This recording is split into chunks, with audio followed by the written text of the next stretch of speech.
Buenos días, estamos aquí con Plinio Eduardo Cortés, el autor del libro. Entonces vamos a realizarle una pequeña entrevista. Buenos días, ¿qué tal? Buenos días, gracias. Vamos a comenzar. Nuestra primera pregunta es, ¿cómo llegó a estar totalmente convencido que quería dar a conocer su testimonio por medio del libro? Cuando uno da un testimonio es que hay una fuerza interior muy grande para dejar por escrito algo que cree que va a ser de interés para todas las personas. Y creí importante que esta parte de la historia personal mía, de la universidad y del país, tenía que ser escrita para que quedara, repito, un testimonio para las generaciones posteriores. ¿Cuál fue su principal objetivo al momento de escribir el libro? Eso, dar a conocer parte de la historia. Bueno, primero una especie de catarsis personal para liberarme de todos los fantasmas que rondaban. Sí, una forma de purgar mis fantasmas del pasado. Y por otro, dejar testimonio de la historia en la que yo fui protagonista y que los demás compañeros que menciono en el libro también lo fueron. ¿Cree que todo lo sucedido valió la pena? ¿Tuvo alguna recompensa, tanto personal como monetaria? Sí valió la pena. En su momento valió la pena. Fuimos protagonistas que teníamos sueños, éramos idealistas, éramos románticos, éramos soñadores, perseguíamos construir una sociedad mejor, pero no imaginábamos lo difícil que era esa empresa y lo terrible que iba a ser el camino, porque nos enfrentábamos a un monstruo. Y ese monstruo era temible y poderoso, lo sigue siendo, y terminó con nuestros sueños. Creo que fue valiosa nuestro protagonismo, nuestra participación. Fue una época maravillosa, fue terrible también. Sí, una cosa emocionante, pero a la vez temible, porque era mucha emoción, pero también mucho miedo. Pero pasados los años, me parece, no estoy negando por supuesto esa época, porque me siento muy orgulloso de haber vivido y ser protagonista de esa época, pero pasados los años y con ojos más objetivos, pienso que fue demasiado elevado el costo humano,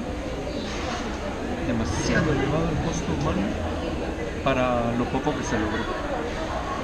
Pero eso lo veo desde la perspectiva actual.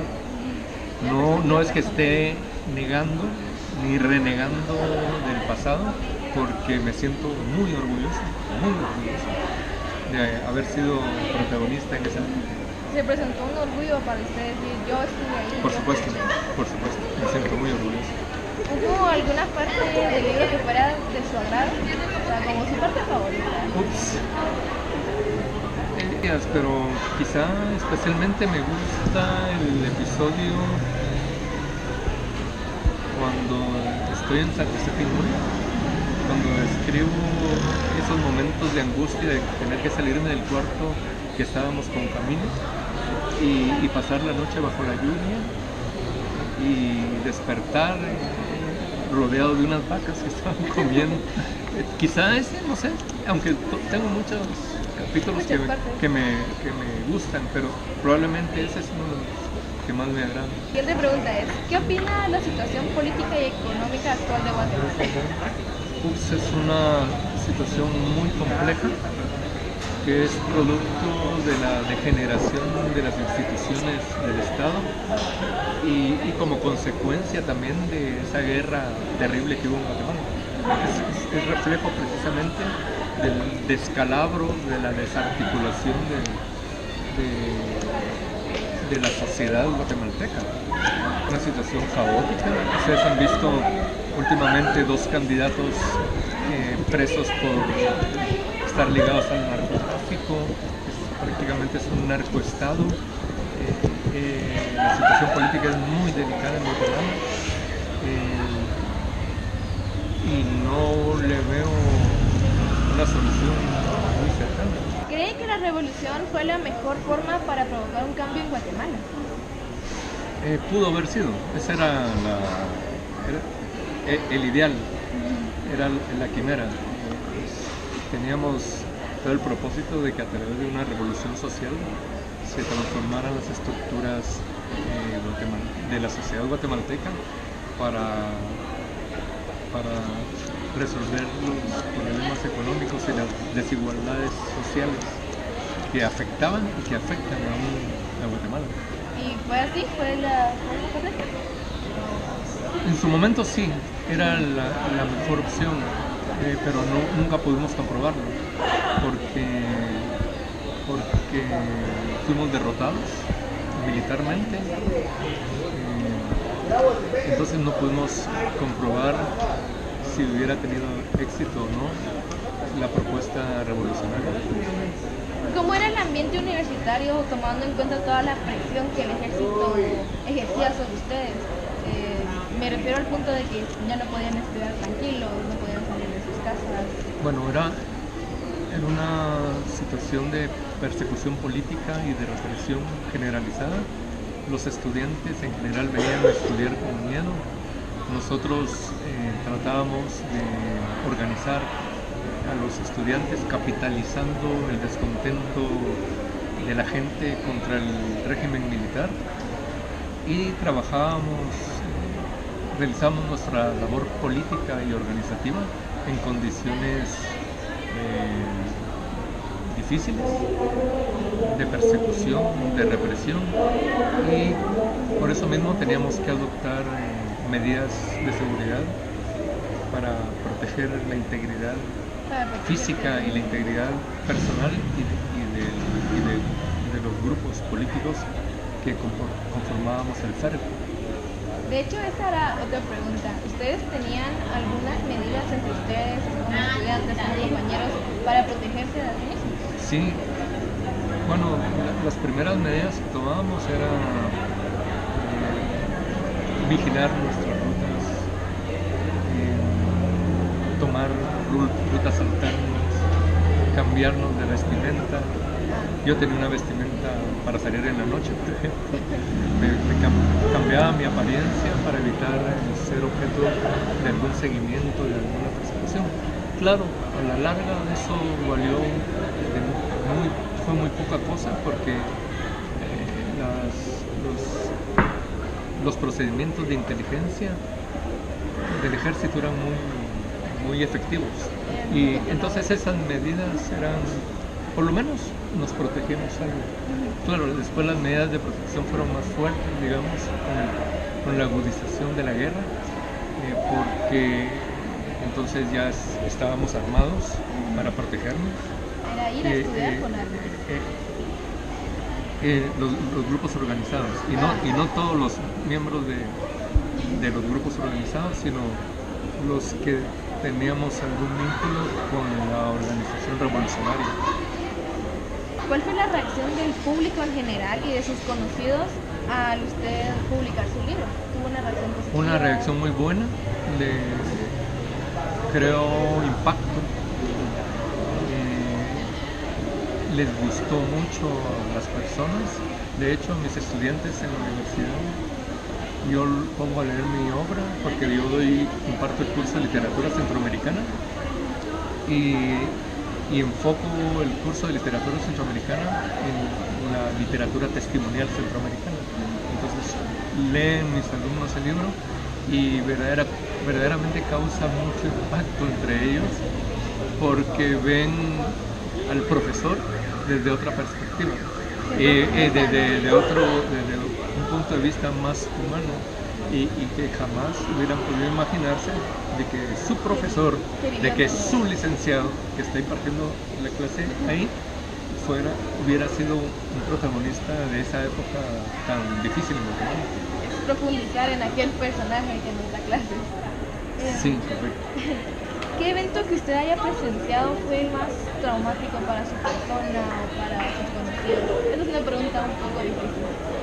Bueno, el más traumático fue cuando mataron a mi compañera. Fue un momento muy complicado para mí. Es que hubo tantos momentos. Personalmente ese que me tocó muy cercanamente.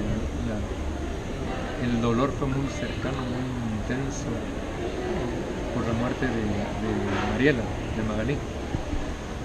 Pero hubo momentos de la muerte de muchos compañeros que fueron terribles. Y entonces cada caída de un compañero era un momento agudo de dolor. Doloroso. Sí, No, ni siquiera es inimaginable el dolor que se sí, puede sentir. sí. ¿Qué representa la imagen de la portada de su libro? Bueno, les comentaba antes de la grabación, que yo tenía un dibujo de un compañero pintor de San Marcos y pensando en la portada, más bien pensando en el dibujo o la ilustración que debía llevar la portada, tenía que representar algo introspectivo, porque de hecho el hecho de escribir el libro fue un proceso de introspección personal.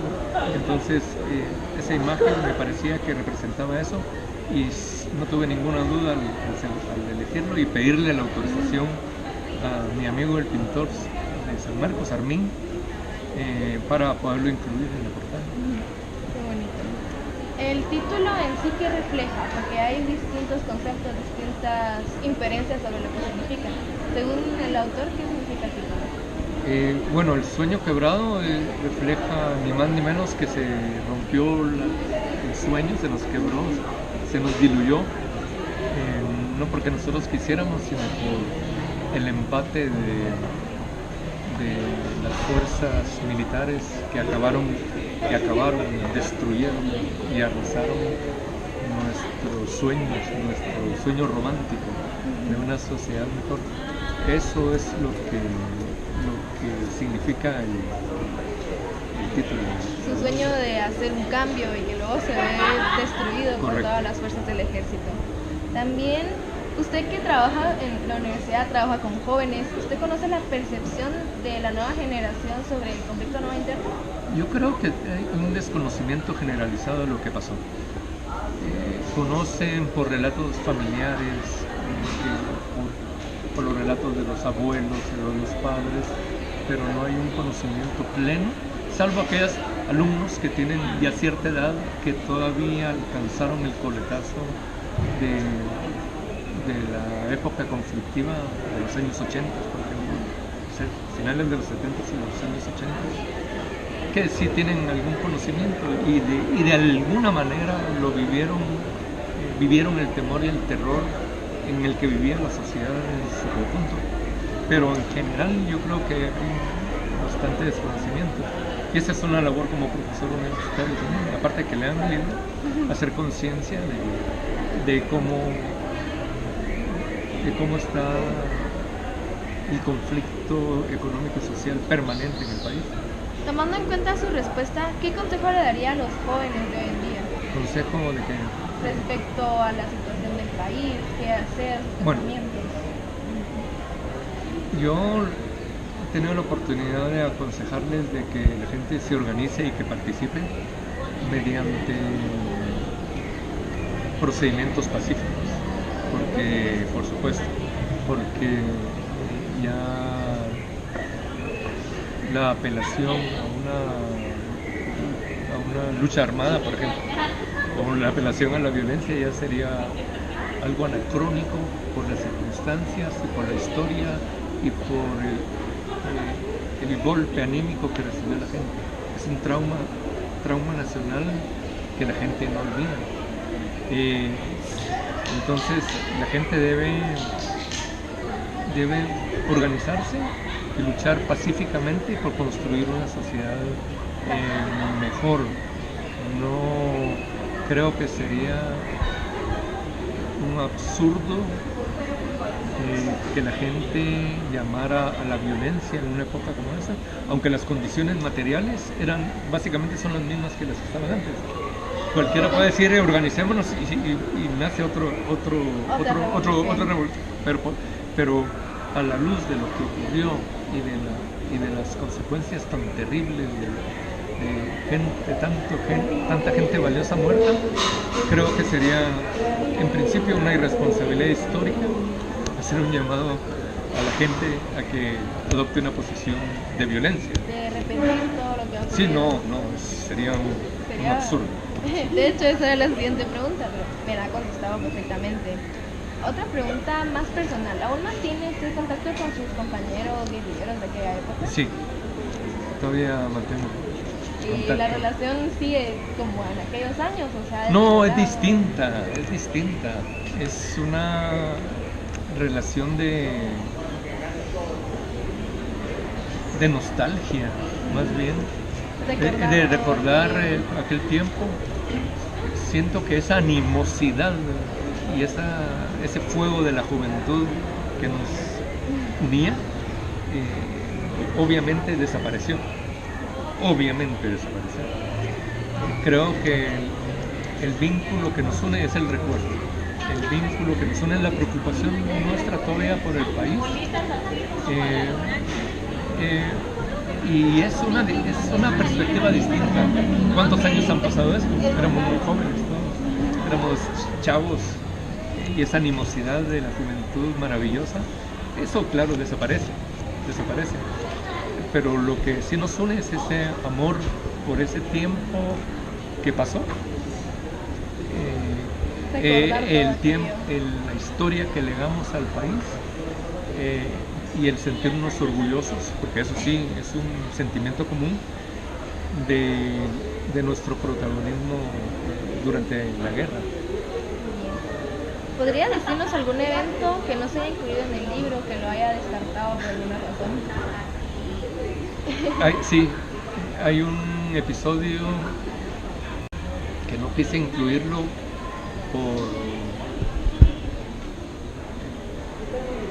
asuntos de tipo, no sé, moral, no sé, algo me detuvo a hacerlo.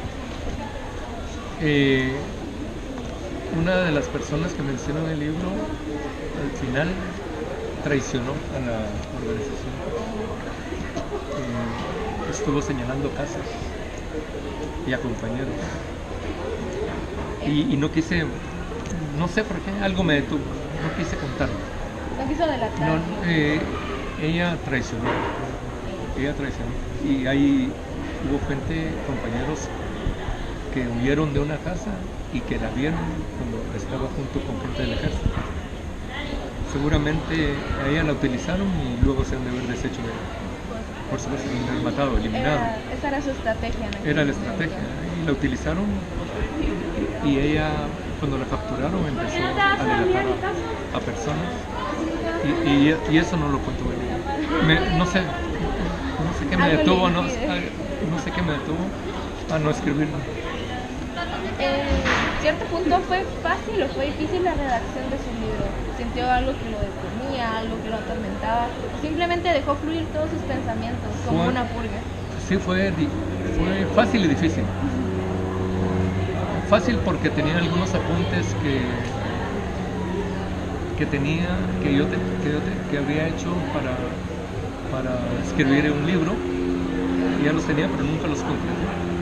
Entonces era una fuente de consulta inmediata. Tenía todas las mañanas para escribirlo. Fue difícil en el sentido de que volvía a revivir las mismas emociones y a padecer las emociones que pienso que se reflejan en la obra.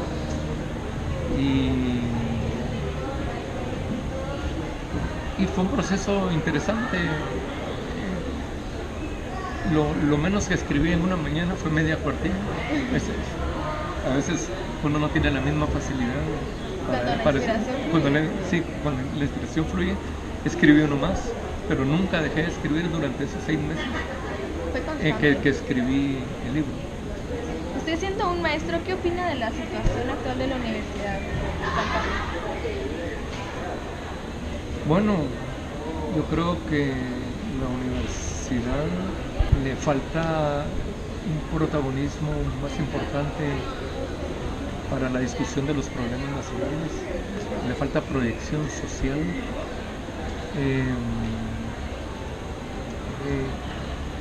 Creo que en general hay un ambiente del aspecto académico en general, de mucha mediocridad, que es un problema que tienen que resolver profesores y alumnos, es decir, salir de esa mediocridad. Eso es lo que, de eso es lo que yo veo, y lo digo como profesor. ¿Usted cree que esto se debe a la falta de interés de los jóvenes de hoy en día sobre aprender o sobre hacer el cambio? Es que es un problema no solo de los muchachos, es un problema de profesores también, de autoridades, de muchachos, es un problema muy general.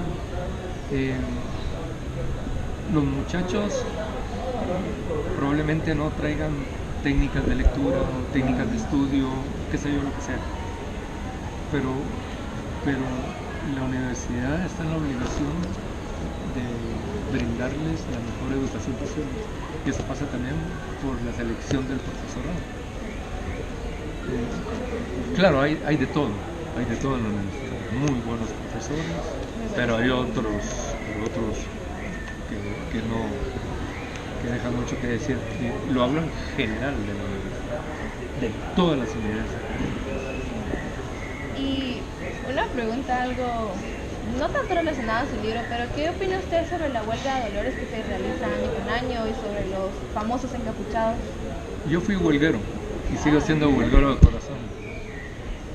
Le voy a contar, cuando nosotros participamos en la huelga, nosotros éramos un grupo distinto, porque no permitíamos que se metieran estudiantes borrachos, por ejemplo, a nuestro bloque. Cerrábamos con un lazo nuestro bloque, aunque nosotros después del desfile bufo nos fuéramos a tomar los traguitos, eso es otro ámbito, pero durante el desfile respetábamos mucho la seriedad del mensaje político que nosotros queríamos transmitir, porque la huelga desde siempre, a mí me parece que, por ejemplo, hay muchachos que se visten de mujeres y eso no tiene ningún sentido. No eso, o hace falta chispa, crítica y sátira política fina como existía antes. Creo que el desfile bufo de la huelga de Dolores ha perdido en muchos casos, en muchos aspectos, esa animosidad y esa crítica fina que se tenía antes. Y los muchachos pues hacen su mejor esfuerzo. Hay algunos que lo logran muy bien, por ejemplo, como las comparsas de ciencias de la comunicación, que son muy buenas. Pero en general siento yo que se ha perdido esa crítica social y política que antes se hacía en forma humorística. El humor es un arma política, es un arma de guerra, pero se ha perdido. Por cierto, aquí viene otro compañero de esa época. Perdón por la interrupción. Pablo, fíjate vos que estoy hablando de mi libro con unos compañeros estudiantes y estamos por la con vida venimos con él y con los compañeros pintamos esto toda una noche. Él es el compañero también sobreviviente y es un extraordinario compañero, muy querido y fue algo increíble la coincidencia. Me están entrevistando acerca del libro. Ellos tienen cámaras profesionales, nosotros con nuestros seguidores, que nosotros somos de colegio. Vamos por terminada esta entrevista, le agradecemos mucho a Pili Cortés, gracias por acompañarnos, gracias por respondernos y por brindarnos de su sabiduría. Gracias por ver. Y también a la participación de... También agradecemos la participación de No, ustedes por la oportunidad. Gracias.